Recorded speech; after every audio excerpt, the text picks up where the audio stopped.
What's going on, everybody? It's Core here, and welcome to another top list. So, you've probably seen a million different videos of people talking about the cars that they want to see in the next Need for Speed game. Myself included, although it wasn't the next Need for Speed game, but rather DLC cars I want to see for Need for Speed Heat. You've seen this type of video countless times before, and it always seems to be very similar cars by nature or by manufacturer.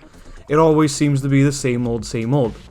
However, I am pretty sure that so far you haven't seen a wish list of weird cars for the next Need for Speed game until now.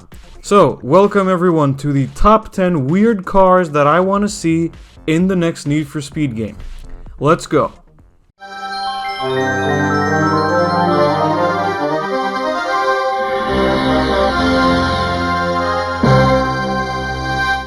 So, starting at number 10, we have the Ford Ranchero.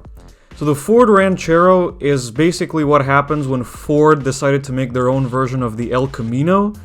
And so far, from what I can remember, it was only featured in one racing game, obviously as the Ford Ranchero, not some inspired non-licensed versions.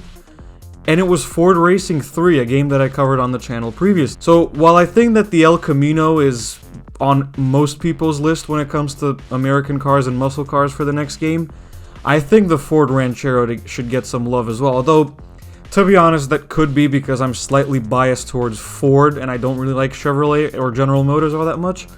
But I'll make an exception when it comes to the El Camino. Both will do just fine, but I would prefer it if it was the Ranchero. Next up at number 9, we have the Unos Cosmo.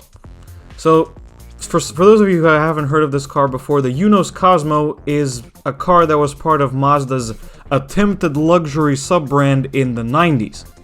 And despite being a two-door luxury coupe, designed to compete with stuff like the Lexus SC of the time, it had a rotary engine. So right now it's kind of boring because the only rotary powered car we have in Need for Speed is the RX7.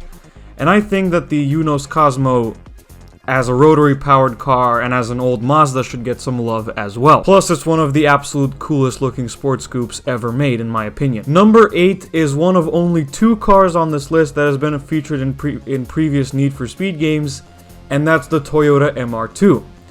So yes, even though it has been featured previously, like I said, it is still one of the absolute greatest Toyota models of all time. Any generation would do just fine if Criterion does decide to include it in the next game. But obviously I'd prefer the one everyone would want, the SW20. I love the concept of the MR2, I love the car itself, and I'm still waiting to see the day when Toyota brings it back. Let's just hope that they don't bring it back as an electric crossover like most manufacturers love to do nowadays. At number 7 is another rotary powered car, and that's the FB Mazda RX7. So the FB RX7 was actually referred to as the SA22, but most people call it the FB because of the next few models being called the FC and the FD. So, obviously I've talked about wanting to see the FC RX7 countless times in the past when it comes to Need for Speed, but the FB RX7 would also be really cool to see because that's kind of what started the Mazda RX lineage in a way. You know, the RX-7 FD and the FC both owe their existence. Plus, it just looks cool. Number 6, we have something that might be seen as a little bit unorthodox when it comes to Need for Speed. It's the Ford RS200. So yes, this is our second Ford on the list, and you might be thinking that, you know, the RS200 has no place in Need for Speed considering it's a rally car. But you're forgetting that the homologated versions of the RS200 were designed primarily for road use.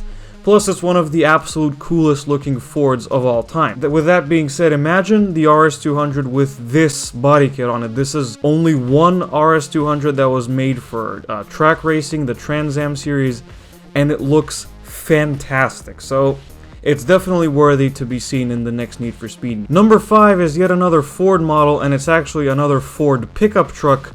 It's the 1957 F100. So I was among that crowd of people who were truly shocked to see that the Chevy C10 stepside is going to appear in Need for Speed Payback back when it was announced. So I definitely think that the Chevy C10 should get its chief rival, the Ford F100. Like I said with the MR2, any generation of the F100 would do just fine, but if I had to choose, if I was allowed to choose, I'd definitely go for the 57. The F100 has been the subject of a lot of Pro Touring builds in the past, so something cool could definitely be made out of it. Number 4 is the only spot on the list where two cars take up one spot due to their similarities, and that's the Volkswagen Brasilia and SP2. Now, the SP2 is a Volkswagen I love so much that I actually have a Hot Wheels of it. And it's one of the absolute coolest Volkswagen models of all time, and I genuinely don't understand why Volkswagen of Brazil didn't export it. So it's a 4-seat, two-door coupe model that was also, like most Volkswagen models of the era, rear-engined. And the reason why it shares a spot on the list with the Brasilia is because they're both rear-engined. They both have similar engines, they were both produced by Volkswagen of Brazil, and they both had, basically they both looked the same. The SP2 was kind of like a stretched version of the Brasilia. Alternately, Criterion could just forgo both of these and go for the Volkswagen Type 3, otherwise known as the Variant, and otherwise known as the Squareback. If you collect Hot Wheels, you'll know what I'm talking about. Number 3 is something very strange. It's a car that I have never seen in any video game ever, including Gran Turismo. And that's this right here, the Mugen GARU concept. So this is actually based on the Honda S660 key car, but it has this crazy looking wide body kit that makes it look like it came from a racing game with unlicensed cars.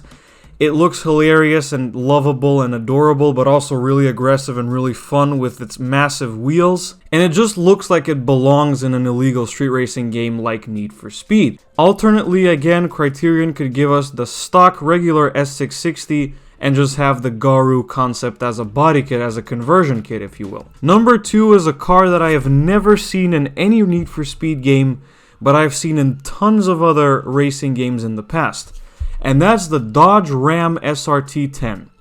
Okay, get this. This is a Ram pickup truck that is powered by the 8.3-liter V10 engine from the Dodge Viper of the era. Not only that, it had around 500 horsepower. Its 0 to 60 time was on par with the modern Ford Raptor, and the single cab versions had a 6-speed manual transmission.